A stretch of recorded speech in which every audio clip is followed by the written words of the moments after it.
Patuloy pa rin ang nararanasang baha sa Dagupan City na pinalala pa ng high tide. Kaya naman puspusan na rin ang relief operations sa mga binahang residente. Nakatutok live si Sandy Salvacio. Sandy? Chris, maraming pamilya pa rin ang nanunuluyan sa mga evacuation center dito sa Dagupan City dahil pa rin sa nararanasan na pagbaha. Bagamat nasisilayan na ang araw at pabugso-bugso na lang ang ulan, kitang-kita pa rin ang epekto ng sama ng panahon sa Dagupan City. Sa sentro ng Kalakalan, hanggang tuhod pa rin ang antas ng baha na pinalalala ng high tide.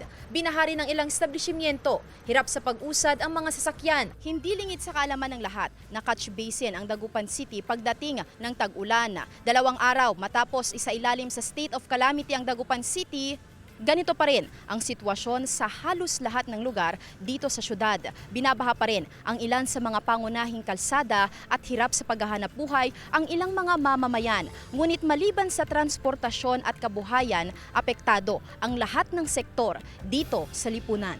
Maraming pamilya ang nananatili sa evacuation center, kabilang sina Crispin na lumikas na rin matapos abutan ng baha ang kanilang bahay sa Barangay Lasip Grande. Kasi medyo mahirap din po kasi dito, lalo na pag madaming tao, halos di makatulog yung bata. Malalim na po sa amin, ma'am, lagpas tao po. Puspusan na ang pamimigay ng tulong sa mga apektadong residente. Tuloy-tuloy ang relief operation sa Barangay Herrero Perez. 70 pamilya rito ang nasa evacuation center.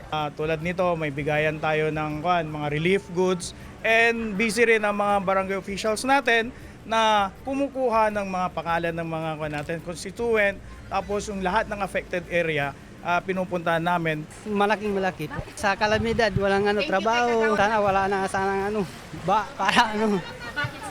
para makatrabaho na naman, balik kulik na naman.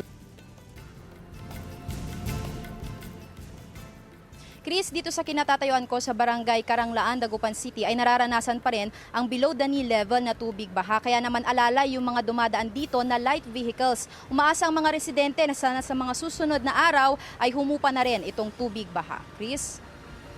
Maraming salamat, Sandy Salvacio.